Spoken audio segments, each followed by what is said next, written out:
voy a anotar a terceras personas, ¿ya? Por si acaso voy a controlar la asistencia.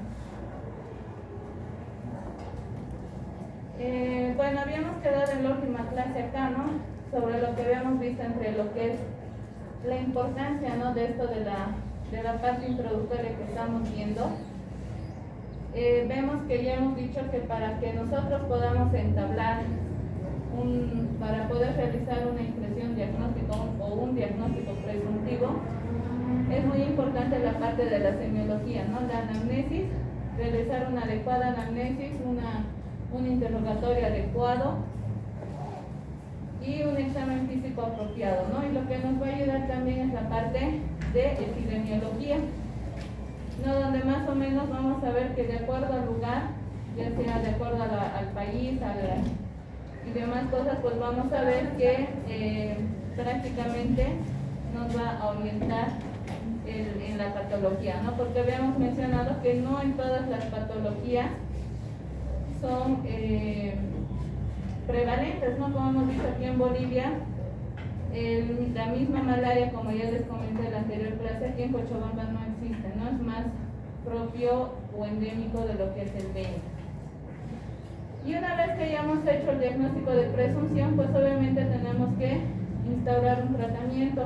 Si es que estamos hablando de una patología infecciosa bacteriana, pues obviamente vamos a dar un antimicrobiano, sospechando en atacar prácticamente al microorganismo infeccioso que estamos creyendo que es el agente etiológico de esa patología.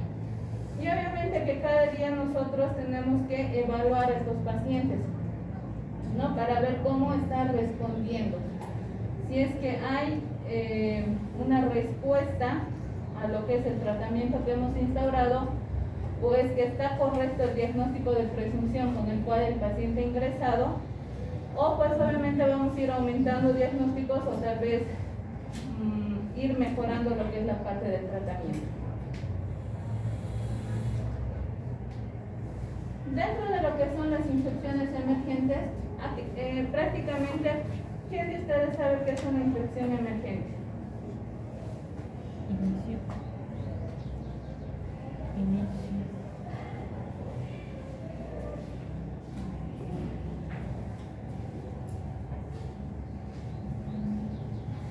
¿Nadie?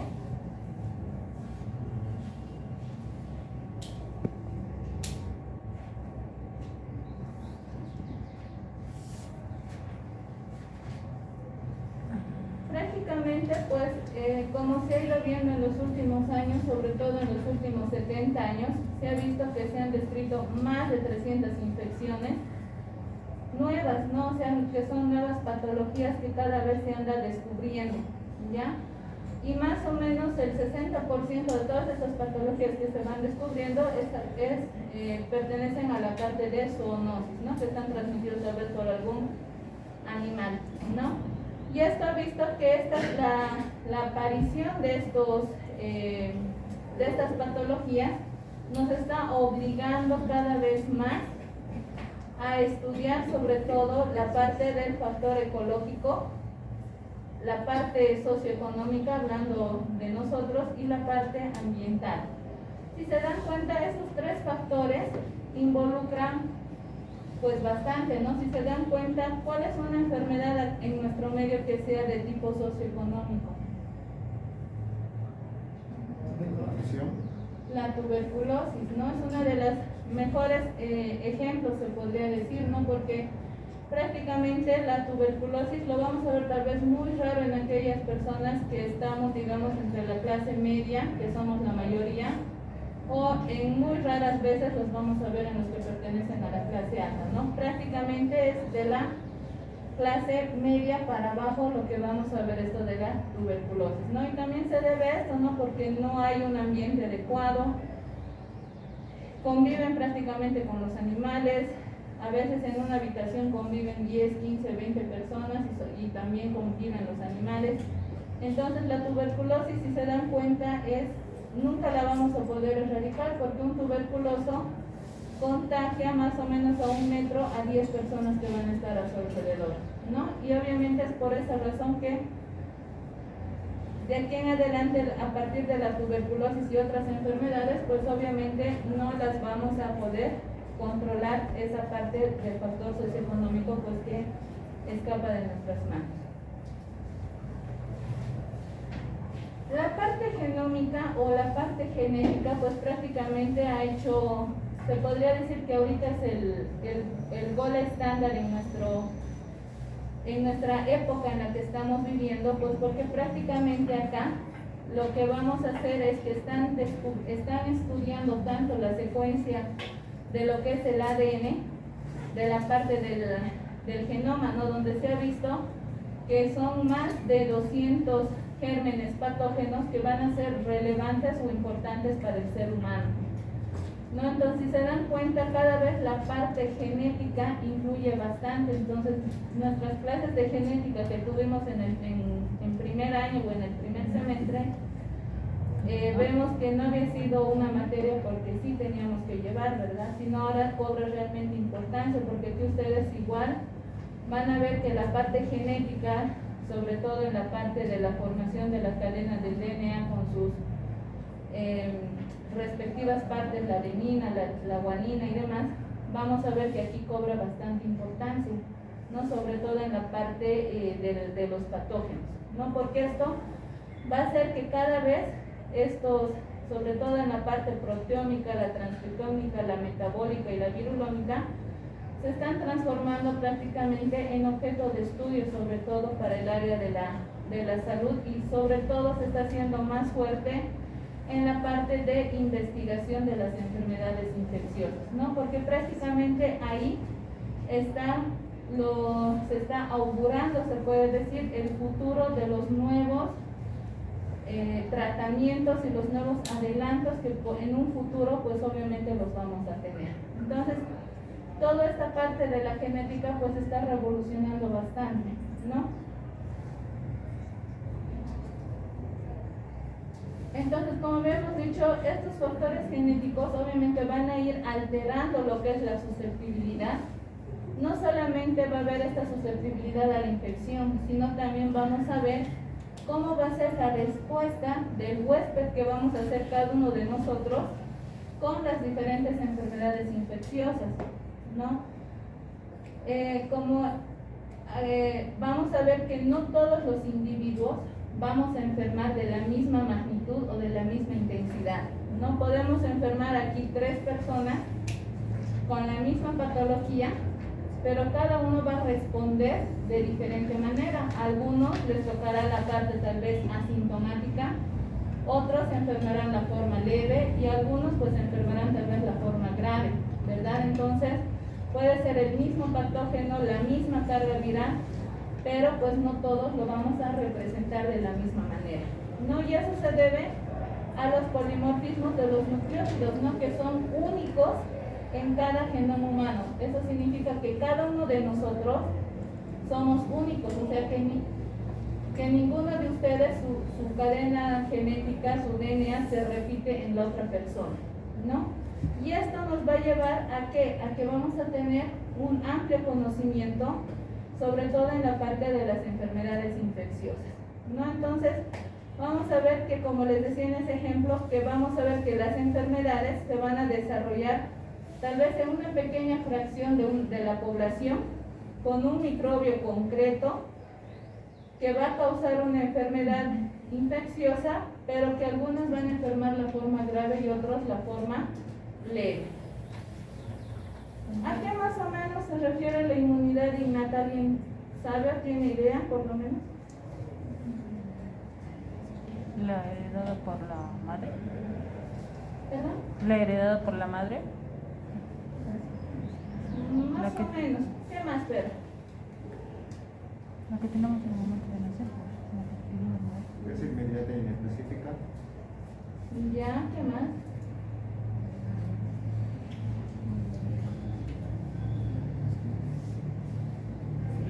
Con las que nacemos. ¿Perdón?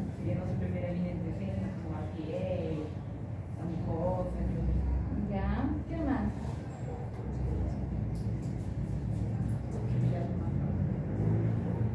Prácticamente esta inmunidad innata, como ustedes han mencionado, las defensas que vamos a tener, son nuestra primera inmunidad, que obviamente nos vamos a hacer ganadas por lo que es la madre.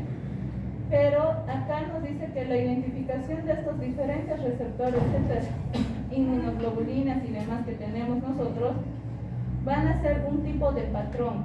¿No? ¿Esto qué significa? Que nuestro mismo cuerpo conoce, nuestro sistema inmunológico conoce cada detalle de cada célula que tenemos, sabe de qué forma es, de qué color es, si tiene un núcleo, dos núcleos, un ribosoma, dos mitocondrias y demás cosas, entonces lo sabe perfectamente, ¿no? El rato que acá van a empezar a reconocer algunos gérmenes que son... ¿Esa es la lista? Sí. Que vamos a empezar a reconocer algunos van a empezar a ingresar gentes o agentes patógenos extraños que ya sean de diferente forma, de diferente color o tenga algo que está extra, que no está dentro de nuestro cuerpo, pues obviamente los van a empezar, nuestro sistema inmunológico se va a empezar a alborotar, ¿no? Va a entrar, vamos a suponer, el estreptococo neumonía que está ingresando, nuestro sistema inmunológico lo va a reconocer como extraño, ¿ya? Y obviamente esto va a empezar a alborotar a la parte de nuestras células, sobre todo los leucocitos, los linfocitos, los monocitos, los fagocitos, que van a empezar estas células van a empezar a llamar, las que van a tener en contacto con el agente patógeno, pues van a empezar a alborotar, van a decir, está ingresando un ser extraño, ¿no? Entonces esto va a hacer que este patógeno va a empezar a meterse dentro de la célula del huésped y va a empezar a producir unas sustancias endógenas, que esto posteriormente va a producir una lesión tisular.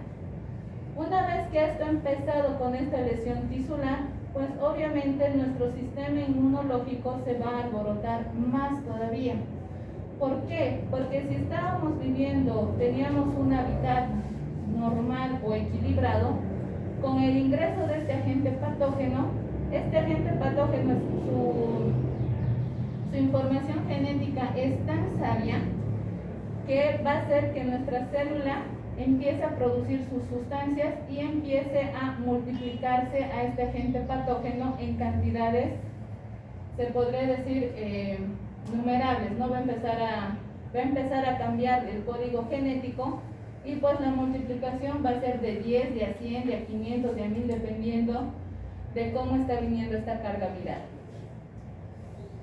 Y esto obviamente, toda esta revolución que hay en nuestro sistema inmunológico desde que ingresa el agente patógeno, cómo se empieza a camuflar entre nuestras células y las empieza a hacer trabajar para su función de estos agentes patógenos, está siendo sometido a estudios, sobre todo en la parte de los péptidos de los diferentes antimicrobianos, ¿no? Y esto nos va a llevar a que vamos a ver esta respuesta inicial de todos estos agentes que nos van a causar trastornos infecciosos.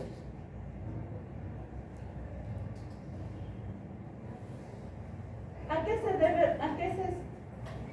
qué se conoce como resistencia antimicrobiana? ¿Alguien sabe o tiene alguna idea?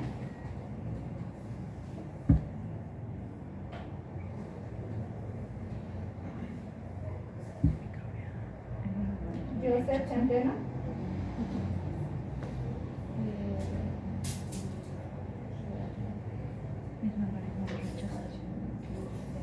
Que ya no le hace efecto el medicamento.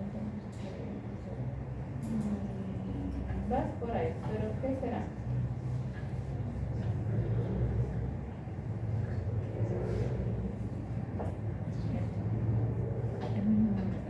Sería cuando la bacteria descubre un mecanismo para inhibir que un fármaco letrino, ¿no? O sea, que protege.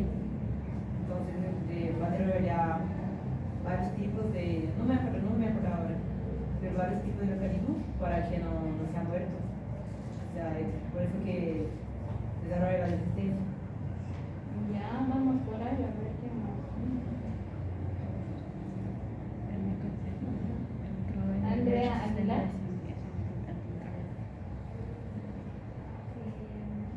Sí, ya no, un poco olvidado de que habló mi compañera de que la bacteria va creando, ¿no?, nuevos mecanismos de defensa para que el medicamento o el fármaco ya no tenga el mismo efecto con el transcurso del tiempo que se va utilizando el fármaco. Exactamente. No, entonces vamos a ver que esto, como han mencionado ustedes, ¿esto a qué se debe esta resistencia antimicrobiana? ¿Por qué creen que se haya dado? Está bien lo que han mencionado, pero ¿a qué creen que se deba que actualmente haya esta resistencia antimicrobiana? Porque los pacientes Por la no ven otra directamente. A ver, ¿qué quiero hablar de más? al uso de los antibióticos. Exactamente, ¿no? Porque todo este tiempo, generalmente cuando uno va a la consulta, ya sea particular, sobre todo particular, ¿qué es lo que pasa? Por una simple faringoamigdalitis a veces estamos dando levofloxacino, ¿verdad? Sabiendo que posiblemente ese paciente se puede curar tranquilamente con una penicilina, ¿verdad? Entonces estamos agotando nuestro arsenal, ¿no? Con esto de que se ha descubierto lo que es la penicilina, más o menos en la década de 1940, más o menos, que ha sido ya ahí su auge de la penicilina, porque ustedes saben que antes del ingreso de la administración de la penicilina, había muchas personas que fallecían, ¿no? Que fallecían por una simple neumonía, por una simple faringoamigdalitis, y lo que es peor, fallecían por la sífilis, ¿no? Que sabemos que igual uno de los tratamientos de la sífilis, de la gonorrea, es la penicilina. Entonces, al ver que había tantos fallecimientos y demás, pues bueno, hubo el descubrimiento de la penicilina y milagrosamente pues todo se sanaba, ¿verdad? Con la administración de la penicilina, pues muchas personas se han salvado muchas vidas, los decesos sí han sido menos. Pero ¿qué es lo que ha pasado? Conforme han ido pasando los años, la penicilina ha sido la droga madre, si ustedes quieren, ¿no? Porque a partir de ella se han creado los diferentes grupos de fármacos, ¿no? Uno de ellos, los que se asimilan a la penicilina, ¿cuáles son? ¿Qué grupo de antibióticos es similar hacia la penicilina?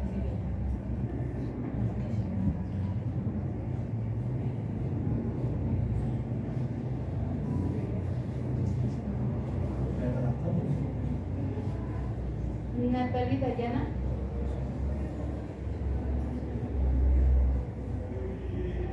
¿Está Natalie Dayana?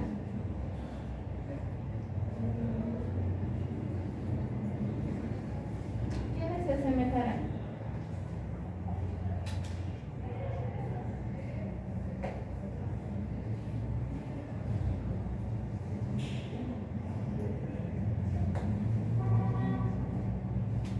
¿Quiénes más o menos, si te dicen tengo alergia a la penicilina, no voy a usar este grupo de antibiótico porque puede haber una reacción cruzada de alergia? ¿Cuál será?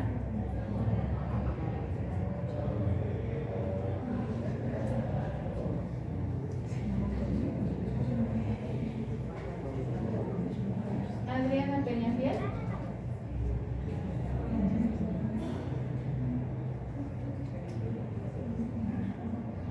Doctora, ¿podría decirlo más rápido? No.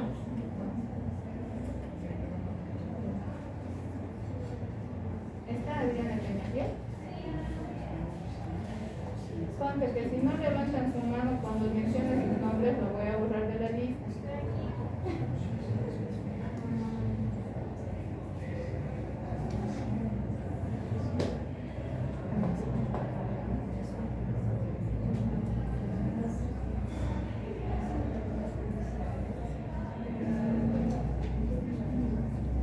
Eduardo Jesús. ¿Cuál será?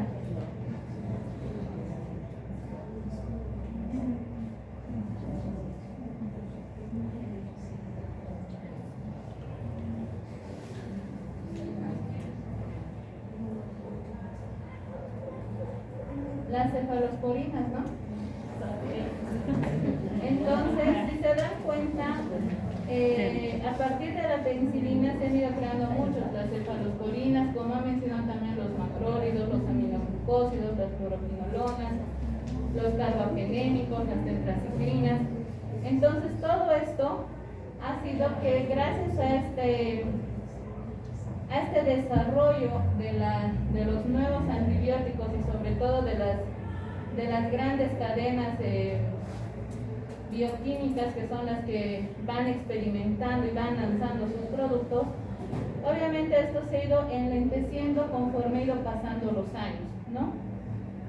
¿Por qué? Por esto de las resistencias, ¿no? Como ustedes han mencionado, el mal uso de los antibióticos o el uso indiscriminado también de los antibióticos, porque a veces para un simple resfrío pues estamos dando también antibióticos, cuando sabemos que las enfermedades de tipo viral pues solamente el tratamiento es sintomático, ¿no? A no ser que sea algo muy como en el herpes zóster, que tengamos que usar algún antiviral, o en el citomegalovirus, mononucleosis infecciosa, que tengamos que utilizar algunos antivirales, pues si se dan cuenta prácticamente solamente es tratamiento sintomático, ¿no? Y a veces estamos dando antibióticos para patologías virales o para algunas otras patologías pues que estamos quemando nuestro arsenal. Y como ustedes han dicho, pues desafortunadamente van a pasar todavía muchos años o tal vez décadas en el peor de los casos hasta que se vayan introduciendo nuevos antibióticos, ¿no? Entonces todavía nos hemos estancado en lo que es el imipenem, vancomicina, meropenem y lo que es el último es el linezolid, ¿no? Entonces como que nos hemos trancado ahí hasta ver qué otros antibióticos se pueden crear que sean compatibles para que nosotros podamos atacar estas nuevas cepas resistentes que están viniendo. ¿Cuál sería el papel de los microorganismos en todo esto de las enfermedades crónicas? Prácticamente, enfermedades crónicas, ¿a qué nos referimos? Difícil de tratar. ¿Verdad? Difícil de tratar, entonces son paliativos. Valeria Jimena. ¿Cuáles presentan las enfermedades crónicas?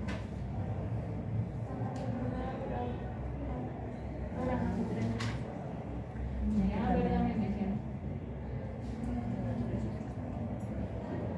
Son difíciles de tratar, porque ya no hay muchos antibióticos que sean ya el microorganismo de resistencia a eso. Entonces, sobre todo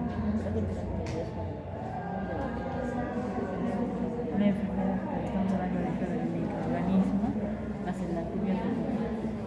¿Están escuchando, verdad? Porque cuando una persona habla, todo el mundo se calla y escucha. Y yo veo que a este lado no están haciendo eso.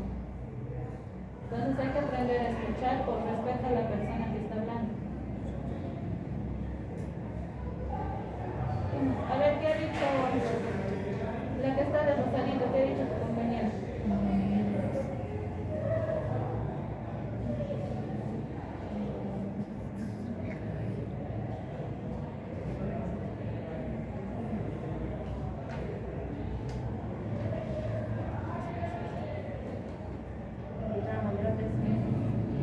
¿Qué más?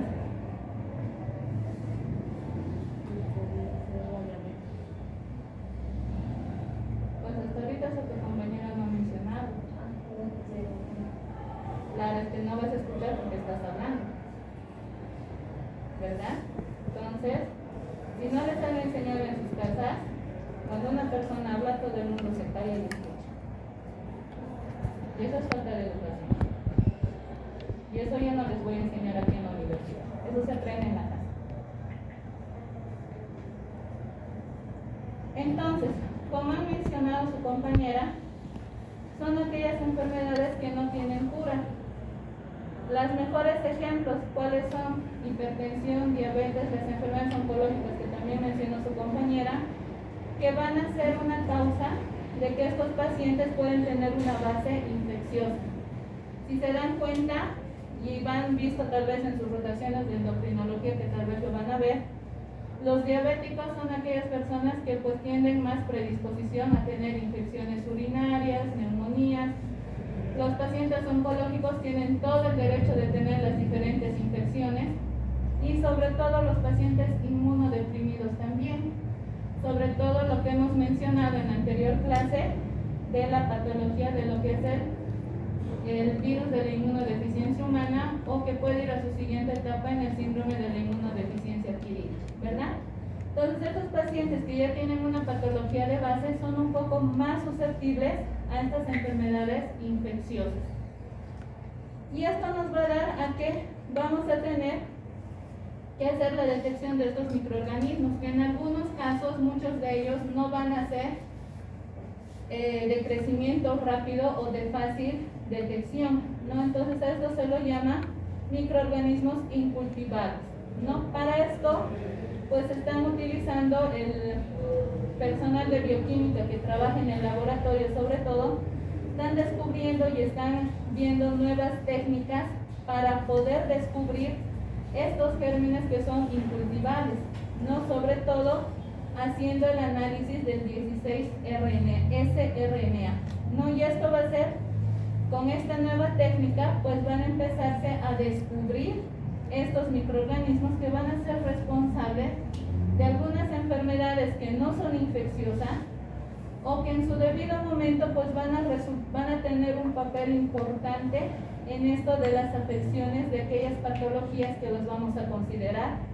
infecciosas, ¿no? Entonces, no solamente nos vamos a abocar, o en nuestra cabeza, en nuestro cerebro, solamente tienen que, no solamente estas personas de enfermedades de base van a poder tener patologías que puedan ser difíciles de controlar o de identificar, sino también las personas que no tenemos patología de base, ¿no? Entonces, ambos grupos tenemos que tenerlos en cuenta.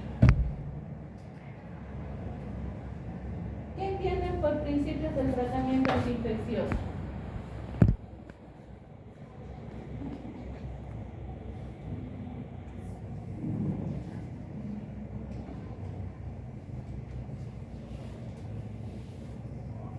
Daniela Hernández.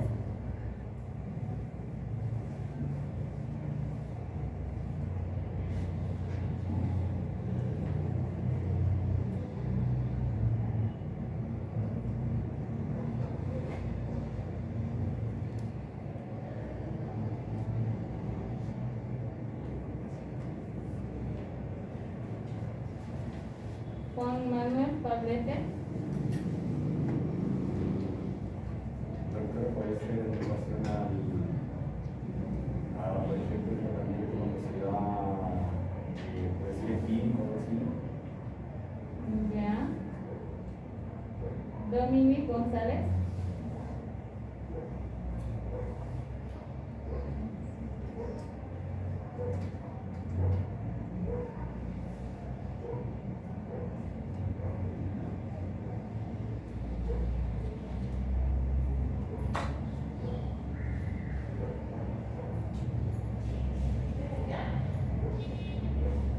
¿Qué entendemos? Dominic.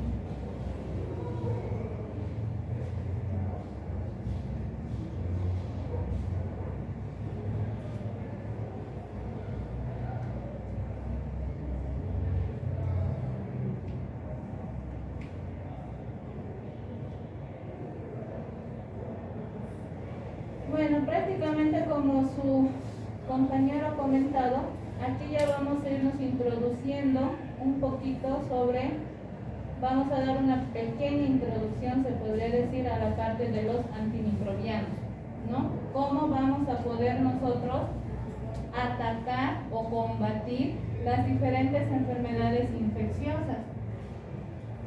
¿Cuál es el objetivo de esto, de poder de los antimicrobianos? Si bien tenemos todo un arsenal, tenemos un abanico de diferentes antibióticos, cada antibiótico que tiene sus características con sus diferentes mecanismos de acción, su diferente farmacocinética, farmacodinamia, su concentración inhibitoria mínima y sus diferentes efectos adversos que los tenemos que tener en cuenta. prácticamente esto nos va a servir ¿con qué objetivo? Con que estos microorganismos invasores vamos a ver cuál es su función que van a tener en nuestras células que las van a volver anormales. O sea, este antibiótico nosotros vamos a poderlo seleccionar apropiadamente conociendo la actividad del fármaco con todo lo que les he mencionado, que ustedes lo han visto detalladamente en farmacología, frente a este patógeno, si va a ser un gram positivo, es un gram negativo, es un coco, es un bacilo, será un anaerobio o será explícitamente aerobio. Entonces todo esto nosotros, con todo lo que el paciente nos va a indicar en la semiología que nosotros vamos a hacer, y más el examen físico que estamos realizando, vamos a sospechar de una patología determinada. Vamos a suponer que el paciente tiene la sintomatología de una infección urinaria. ¿En qué germen estaríamos pensando? ¿Cuál es el germen más común? La Escherichia coli, ¿no? Entonces, ¿qué antibiótico daremos para la Escherichia coli?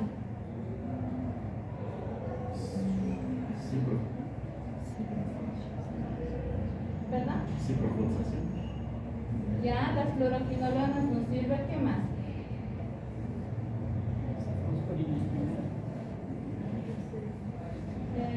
Más que de primera, tal vez yo miré a las de tercera generación. ¿Qué más?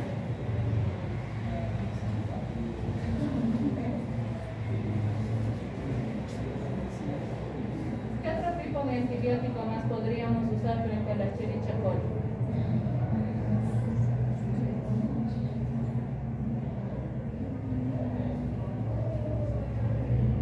Para empezar, ¿qué tipo de germen es la Escherichia coli?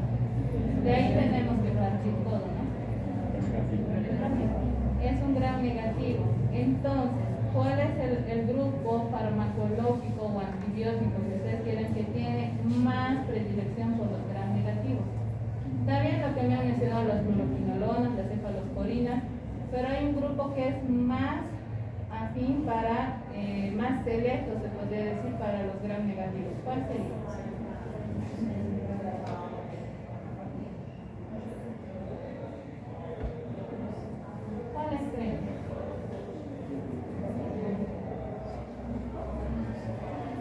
Rolando Jesús. ¿Cuál sería Rolando?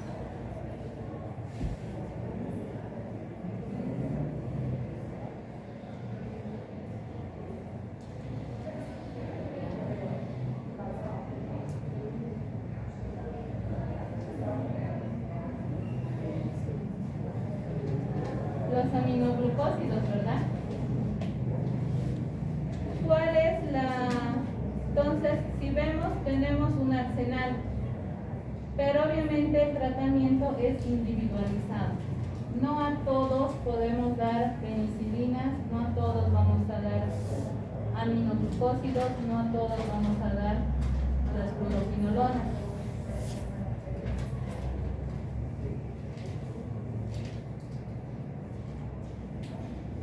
Como hemos visto, como ya les había mencionado más antes, esta es la era más que todo de la era moderna de los antibióticos, que obviamente es corta.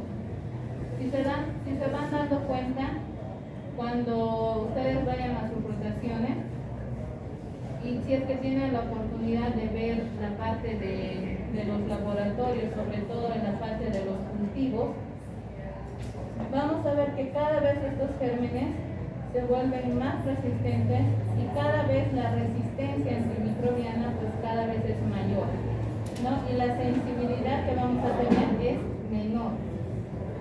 Entonces, como ya les había comentado, desde la introducción de la penicilina se han ido desarrollando múltiples antibióticos y obviamente se ha ido salvando numerosas vidas, como actualmente también se sigue salvando, ¿no? Y obviamente, pues a medida de que va pasando los años y el tiempo, pues cada vez más vamos a ir causando resistencia. ¿Por qué? Porque va a haber una línea farmacéutica que nos va a lanzar su producto.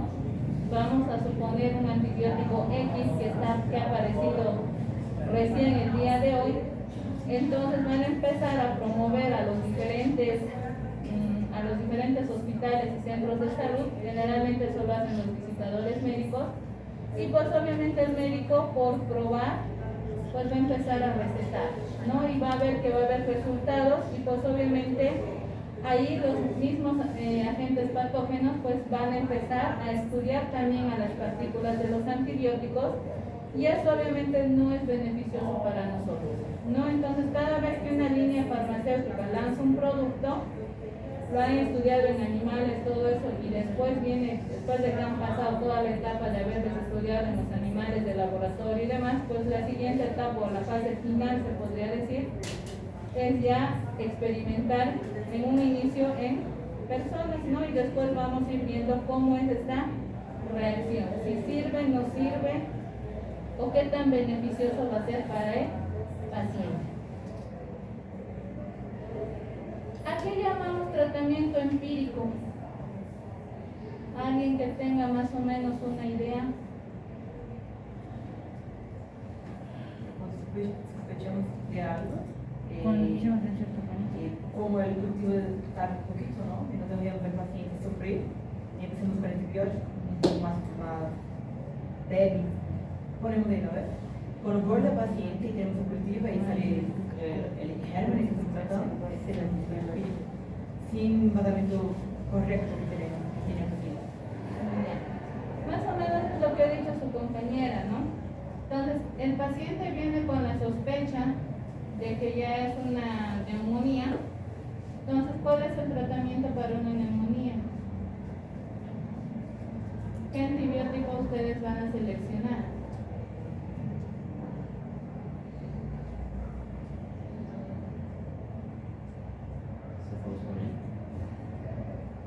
Ya, ¿qué cefalosporinas? Porque ahora ahí son 4 familias, no son 4 generaciones de cefalosporinas.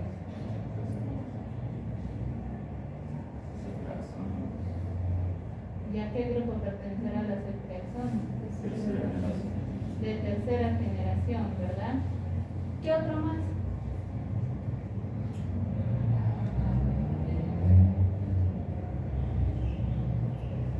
He visto tratamientos para neumonía con macrólidos de medicina.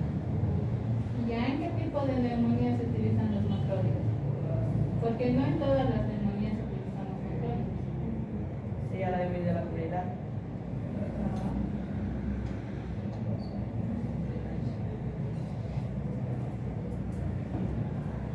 Más que todo, los macrólidos, ¿en quiénes se van a usar? A ver.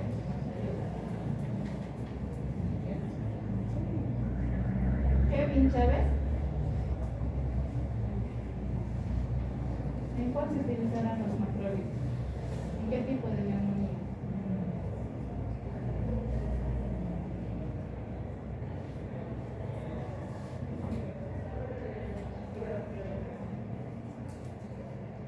¿Ya han llevado neumología o todavía?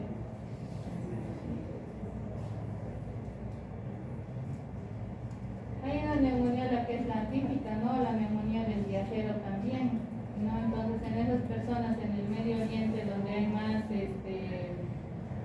tránsito, se podría decir, de turistas, y en aquellas personas que se les pasan viajando de un lado a otro lado, pues, y en aquellas neumonías donde no se ha podido detectar, pues para eso es la finalidad de los macrólidos, ¿no? Sobre todo en estas se ha creado con esa finalidad, ¿no?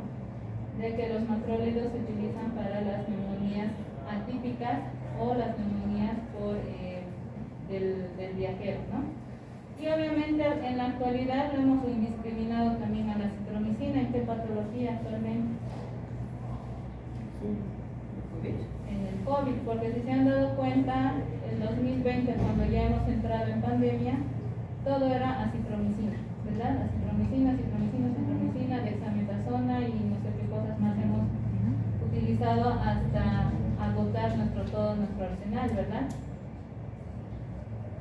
Entonces, si nosotros estamos sospechando de una neumonía, pues como han dicho sus compañeros, vamos a utilizar una cefalosporina de tercera generación, y también se puede usar lo que son los fluoroquinolones, ¿no? Sobre todo lo que es la ciprofloxacino o la levofloxacino también, ¿no? Que se puede ir en conjunto con ambos. Esto hasta que, como mencionó su compañera, hasta esperar el resultado del cultivo, y ahí estamos nosotros empezando empíricamente un tratamiento.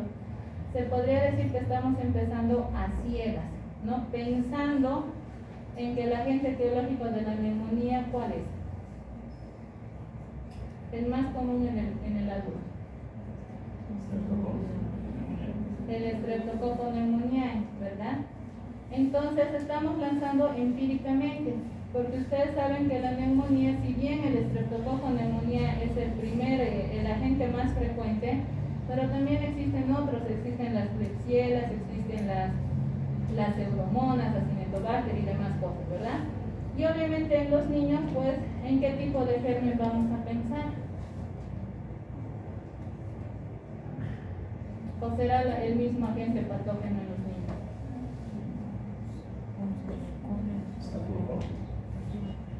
¿No? ¿Ya han llevado pediatría o están llevando?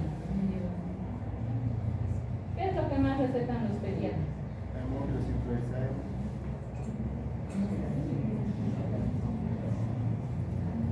¿Ya? ¿Qué más? Generalmente en los niños es más de tipo viral, ¿verdad? Porque ningún pediatra va a recetar de inicio amoxicilina o acitromicina o penicilina o algún tipo de cefalosporina.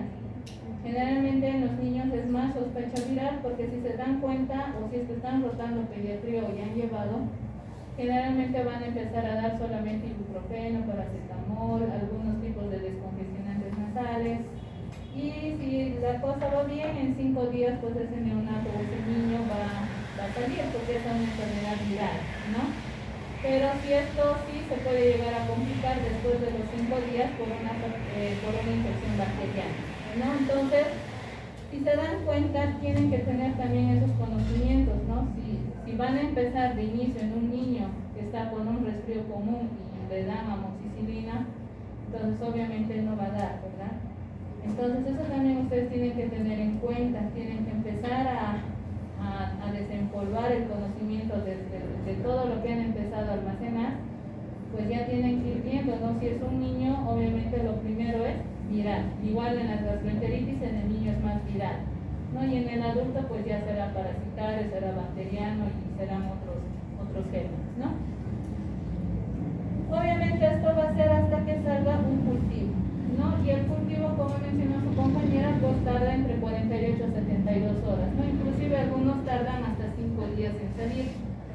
Mientras tanto, no le podemos dejar a este paciente sin antibióticos o sin tratamiento todo este tiempo, ¿no? No le podemos tener solamente con paracetamol o algunos antipiréticos, ¿verdad?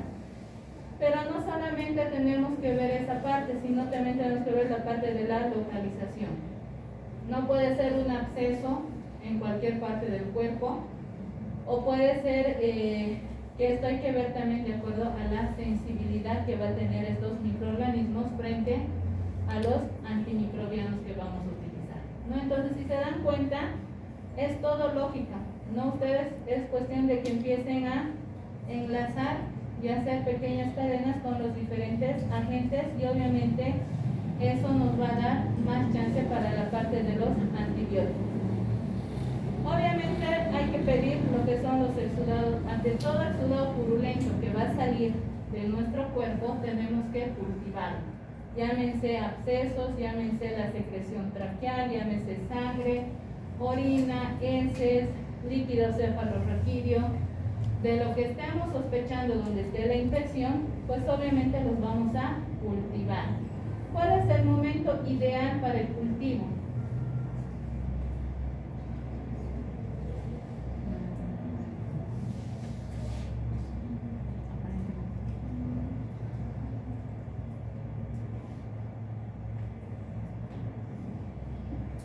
Sabrina,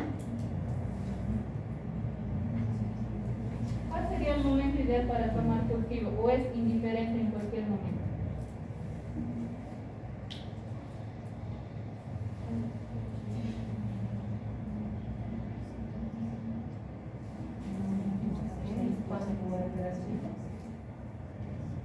Ya, pero ¿en qué momento tú vas a tú vas a indicar, porque prácticamente el personal del laboratorio y enfermería van a seguir las órdenes del médico, ¿no? Si el médico te dice, no sé, le cultivamos el día de su alta, pues le cultivamos el día de su alta, o cuándo es el momento ideal.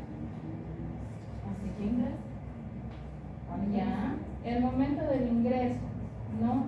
Obviamente estos pacientes lo ideal es que si está haciendo fiebre o está en pico febril, el momento ideal es ahí, ¿no? Pero a veces los pacientes no siempre van a venir con fiebre, ¿verdad? A veces vienen con alguna sintomatología urinaria o respiratoria, pero tal vez en ese momento no hay fiebre, o si lo ha tenido en su casa, y pues antes de venir al hospital pues se ha tomado un paracetamol, ibuprofeno, y pues obviamente la fiebre ha cedido. Lo ideal es antes de comenzar cualquier tipo de antibiótico, ¿no? Y esto pues hay que aprovechar, porque mientras ya comencemos el antibiótico, ya al segundo o tercer día, si ustedes quieren, y el paciente presenta fiebre, pero ya estamos con antibiótico, pues difícilmente vamos a declarar germen patógenos, ¿ya? Y obviamente el antibiograma nos va a reportar dos cosas. Uno, que nos va a identificar el agente patógeno, y segundo, nos va a dar el resultado del antibiograma. ¿Esto qué quiere decir? Que nos va a decir el tratamiento definitivo. Si estamos bien con el antibiótico que hemos empezado, o es que este antibiótico tiene algún grado de resistencia, ¿no? Entonces, de acuerdo a eso, nosotros vamos a ir cambiando o manteniendo nuestro esquema antibiótico, ¿no? Pero lo importante es que ya lo vamos a aislar a nuestro agente patógeno, ¿no?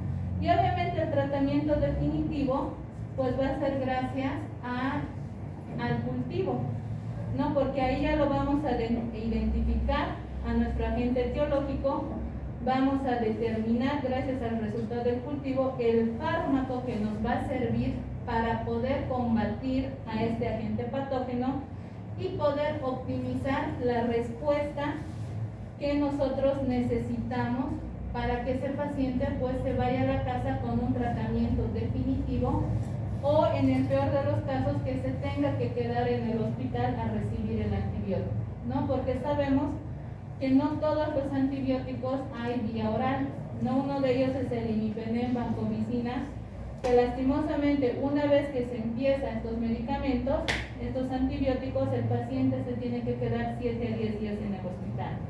No se pueden ir a la casa por los diferentes efectos adversos que se podría desencadenar, ¿no? Y obviamente al hacer estos cultivos, pues la resistencia como que un poco la estamos, se podría decir, controlando, se puede decir, ¿no? Porque prácticamente estamos yendo a atacar a un germen que ya tiene su nombre y su apellido, y que tenemos con qué atacar en nuestro arsenal para hacer una terapia definitiva, que esto va a resultar muy esencial para el paciente. Hablando un poquito de los antibiogramas, prácticamente nosotros no lo vamos a realizar el antibiograma, ¿ya?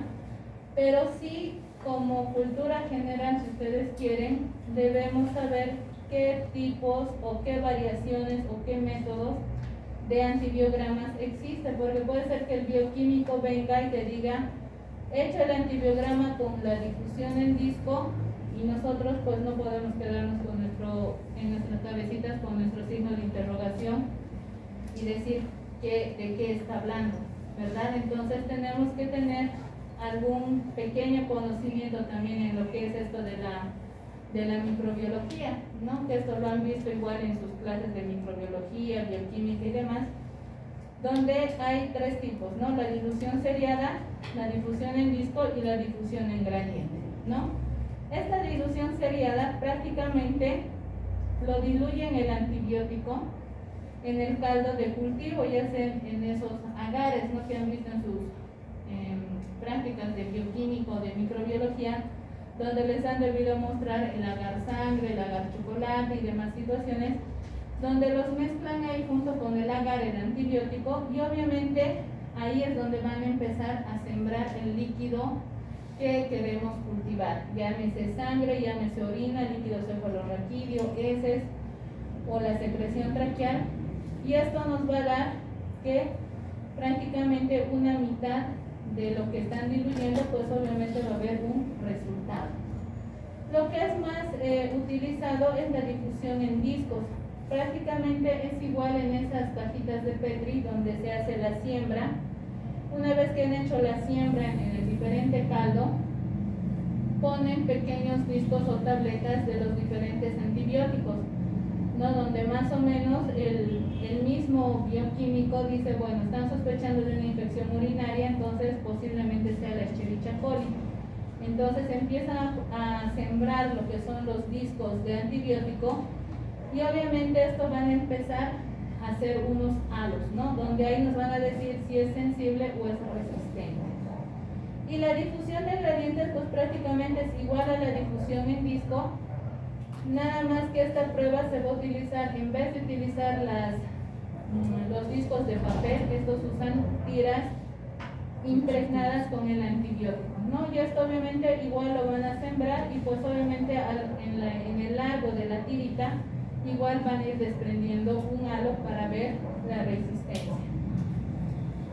Para que no nos quedemos en la incógnita o decir de qué estamos hablando, pues prácticamente esta es la prueba de la dilución, donde pueden ver que diluyen el antibiótico y pues van sembrando, ¿no? Y de acuerdo a eso, pues al día que corresponde, pues obviamente ahí se va a identificar qué germen ha crecido y si es sensible o es resistente.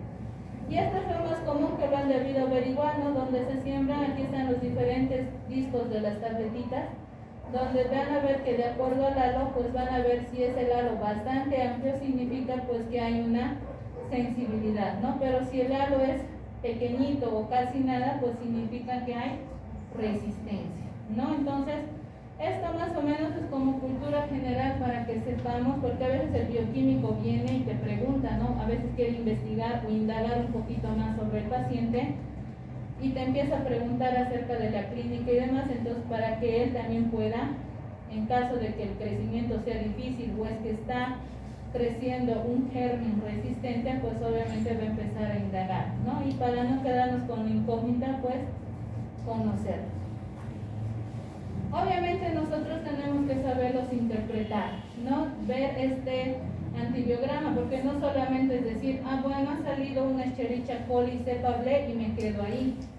No, entonces tenemos que investigar, determinar si es sensible, si tiene una sensibilidad intermedia o es resistente. ¿Y esto cómo lo van a hacer? Prácticamente los bioquímicos se fijan de acuerdo a la determinación de la concentración inhibitoria mínima que tiene cada antibiótico, ¿no? Entonces, prácticamente vamos a ver, como ven acá, cuando no hay halo es resistente, o cuando vemos así un halo súper grande, bueno, nosotros no lo vamos a ver, es sensible, o aquí hay una sensibilidad intermedia, ¿no? Entonces, una vez que ya tenemos la parte del antibiograma y demás, tenemos que ver la actividad bactericida o si este agente es bacteriostático, ¿no? Generalmente se va a definir como bactericida cuando el antibiótico o el antimicrobiano va a tener una disminución en el 99.9% del número de las unidades formadoras de colonia. ¿Qué quiere decir esto? Que este antibiótico o este antimicrobiano va a eliminar o lo va, si ustedes quieren en términos, matar al germen en un 99.9%. O sea, estos antibióticos, en otras palabras, al ser bactericidas, van a ser nuestros asesinos, se podría decir que los van a ir a matar este germen. Y obviamente esto lo va a hacer en el lapso de unas 20 a 24 horas, donde va a empezar a alcanzar su concentración inhibitoria mínima o va a empezar ya a tener su pico de acción, ¿no? ¿Cómo vamos a determinar esta actividad bactericida? Pues prácticamente se hacen diferentes pruebas. Hay que ver los resultados, si es que van a estar en relación con los diversos métodos que estamos utilizando, ¿Y cuáles son nuestros criterios para nosotros poder emplear este antibiótico que tiene una actividad bactericida? Y pues obviamente tiene que haber una correlación.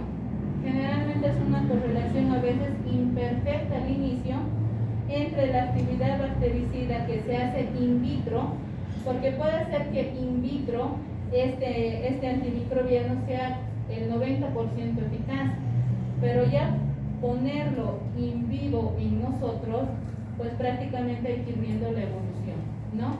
No es lo mismo lo que va a causar en el laboratorio que lo que va a causar en nosotros, ¿no? Entonces esto nosotros tenemos que ir observando, ¿no? Por eso es que dice que hay una correlación imperfecta, ¿no? Porque a veces no hay esa misma concordancia. Entonces, después de que hemos visto que esta parte de los antibióticos también tiene una naturaleza en lo que es la infección. Obviamente ya el antibiograma nos adelanta mucho, ¿no?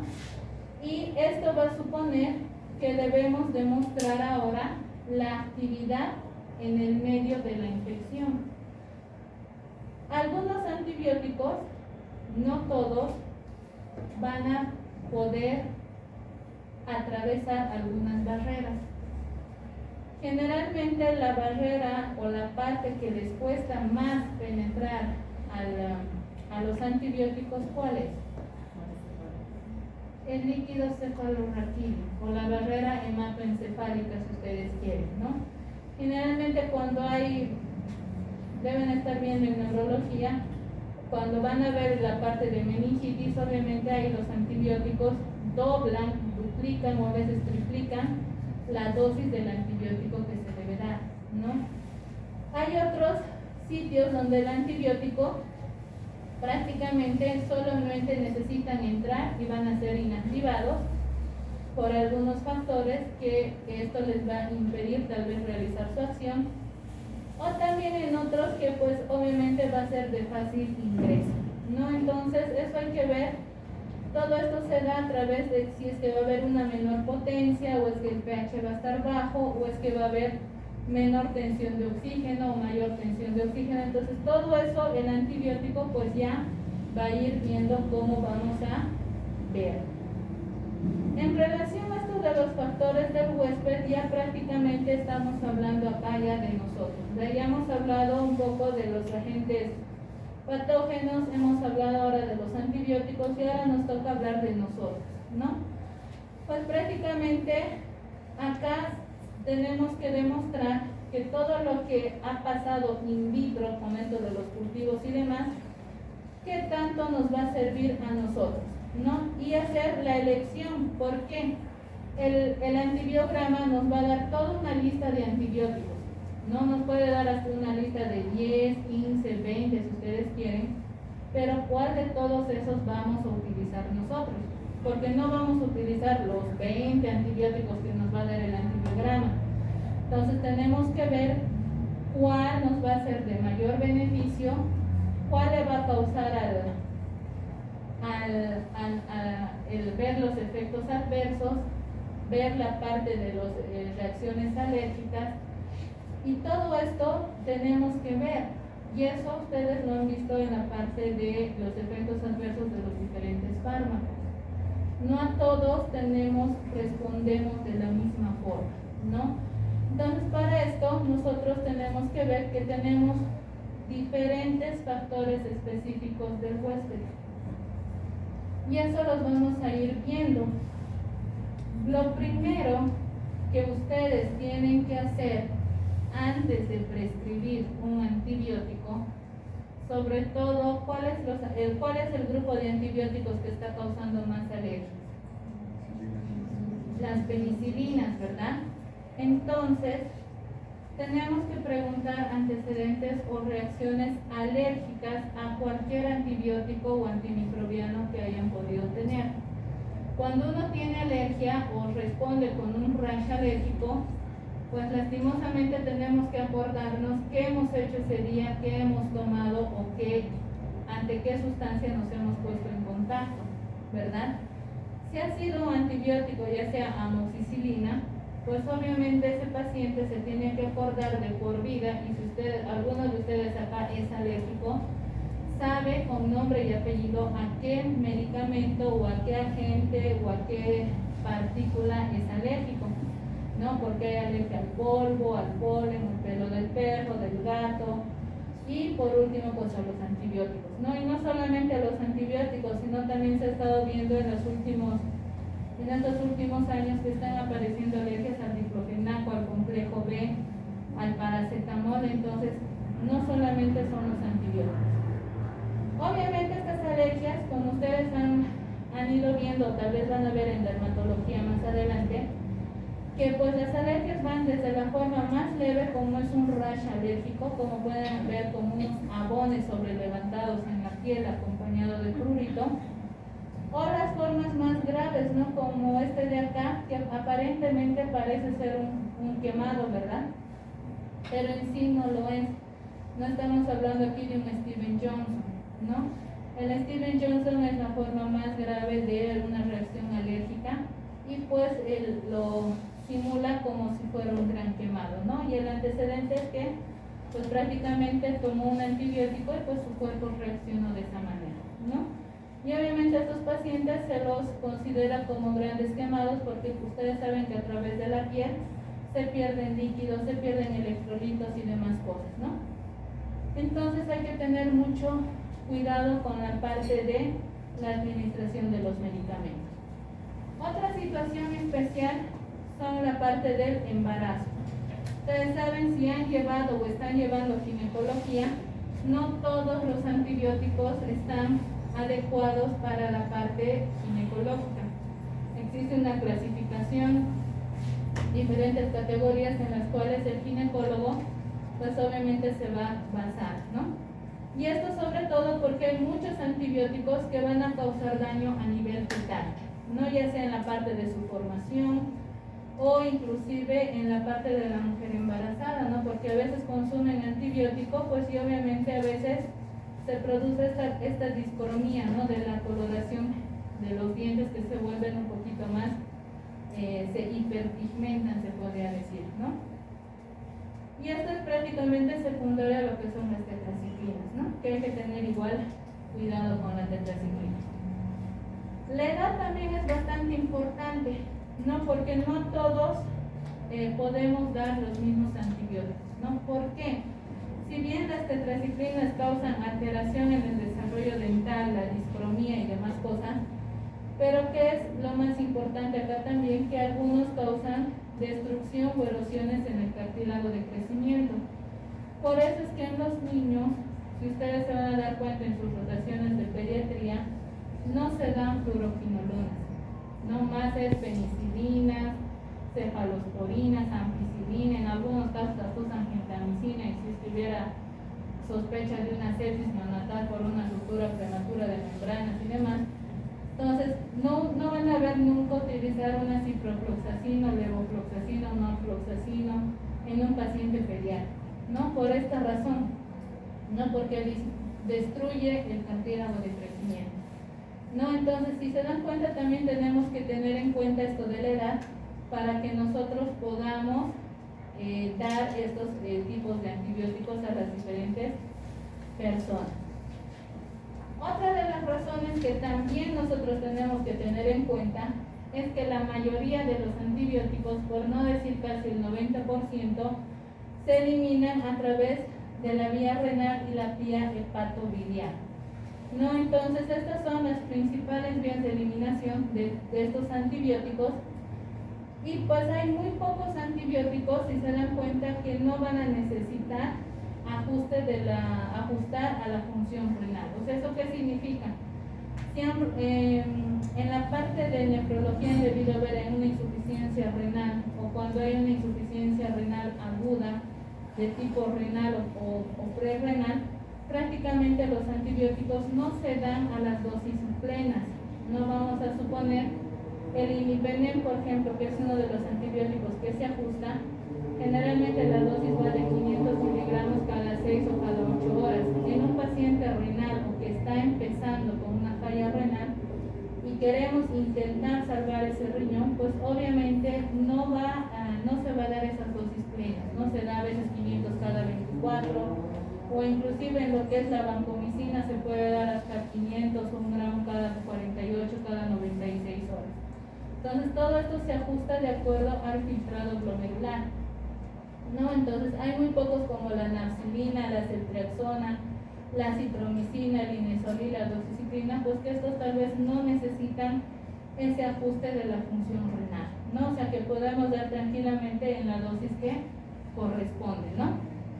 Y obviamente hay algunos que sí requieren la ajuste, como la vancomicina, la ceftazidima, el imipenem y demás, que pues obviamente eso nos va a ayudar a que ese riñón, si tiene chance todavía de mejorar, obviamente no lo empeoremos.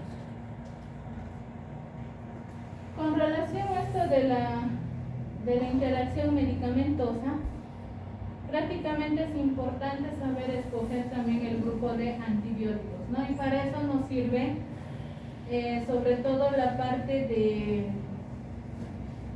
de las patologías de base que tienen, sobre todo los pacientes cardíacos, por ejemplo. La mayoría de ellos, ya sea porque tienen una fibrilación auricular sobre todo, o porque tienen una cardiopatía de tipo isquémica, que están tomando anticoagulantes, antiagregantes plaquetarios, muchos de ellos pues hacen que la dosis de la warfarina o del rivaroxaban o de la aspirina o del clopidogrel, el antibiótico puede hacer dos cosas en estos medicamentos: o que potencie su acción o que la disminuya, ¿no?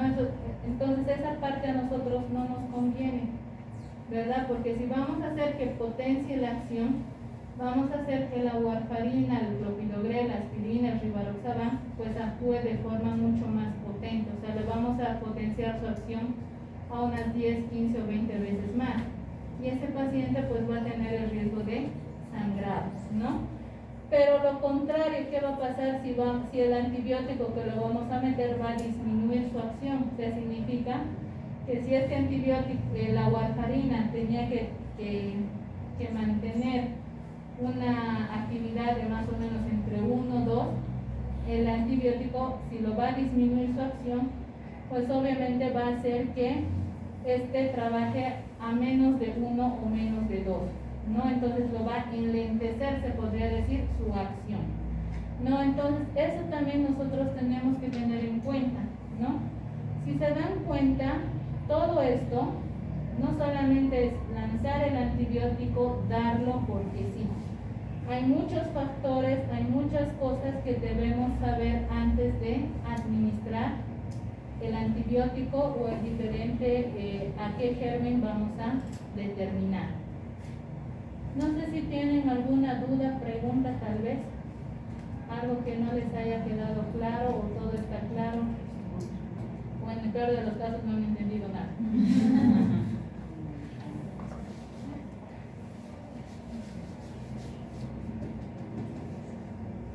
Entonces, o su silencio significa dos cosas: o todo está muy claro o no han entendido prácticamente nada. De todas maneras, chicos, vamos a quedar acá, ¿ya? La siguiente clase vayan estudiando, bueno. La siguiente clase vamos a ver sobre todo la parte de la fiebre, cómo lo vamos a ir estudiando en las diferentes etapas.